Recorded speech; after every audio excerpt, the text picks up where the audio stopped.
Welcome to day 3 here in Jinhar Beach for the first round of the PWA Slalom World Cup. And we've got a bit more breeze today. You can see behind me actually there's a few slalom guys on the water.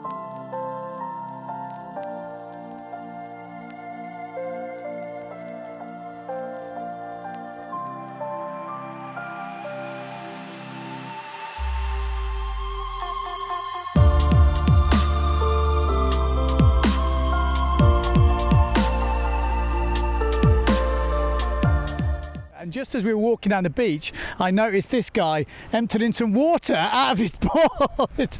Steve Allen, he's got a hollow board. You've got AirInside, I think it's called. Do you want to give us a quick update on what you're using this year?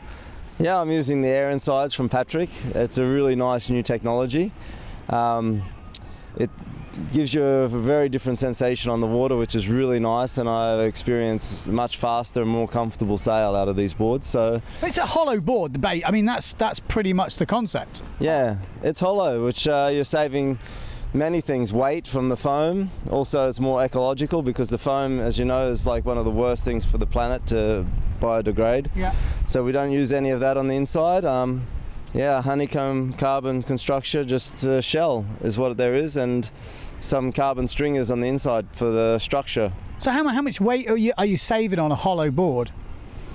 Well, it depends on the size of the board, but on average it's coming pretty close to 1 kilo. Oh right, so quite a fair bit. Yeah, it's a lot of weight. I'd say the biggest difference than the weight is actually the way the construction works on the water.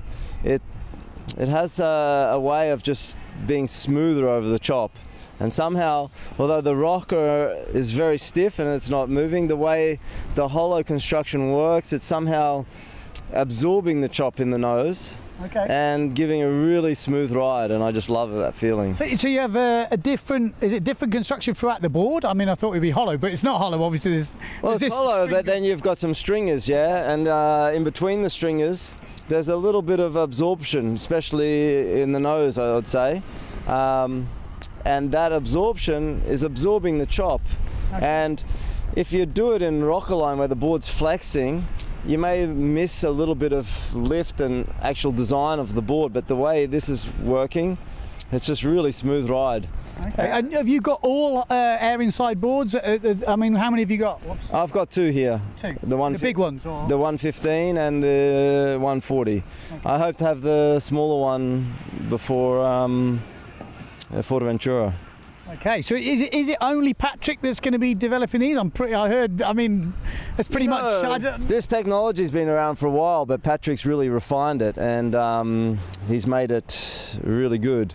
So it's not the easiest for another brand to come and, hey, we're going to do AirInside. Yes, they can, yeah. But will it be as light and as good performance? No, it's going to take long to develop the technology to work correctly. So he's definitely got a jump. But there's a possibility for other brands to make it, of course. It's not the newest technology, it's been around for a while. Yeah. So, but he's really refined it well for the windsurfing boards. How long has he been working on this? I mean, I heard figures, it's quite a long time.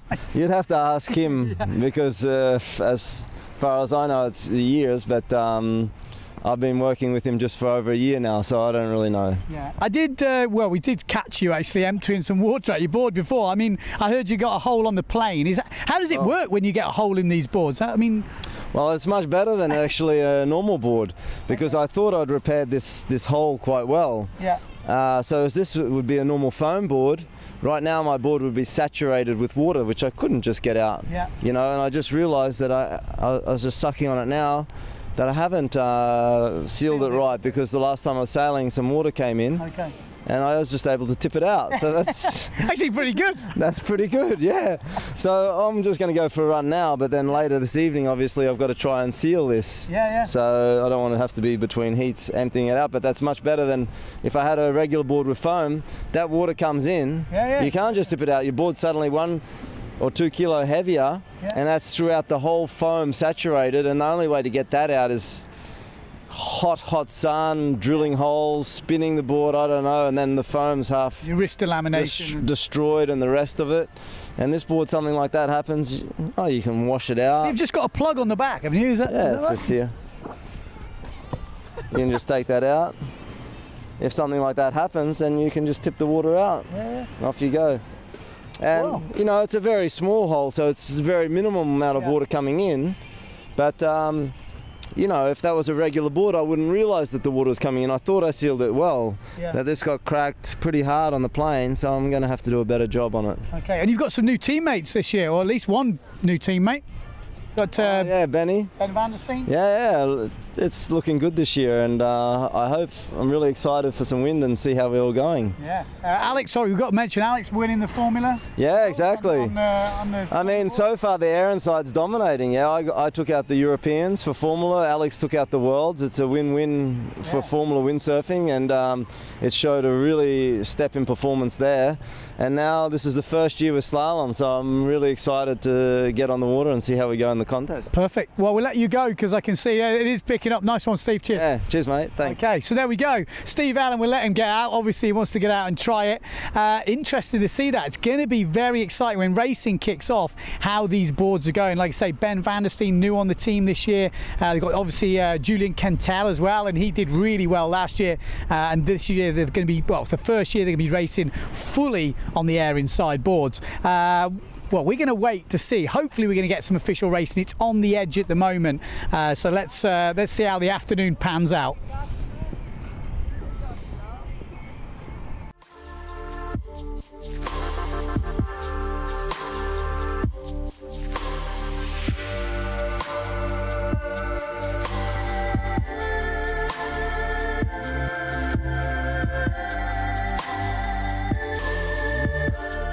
Well, as you can see, it didn't pan out very well. The rain came in and the wind kind of dropped off, and it just wasn't enough for official racing.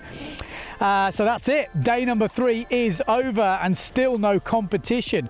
But there is a glimmer of hope. Tomorrow, well, we've got the board over here, so just come and have a look at the message, the notice board, I should say.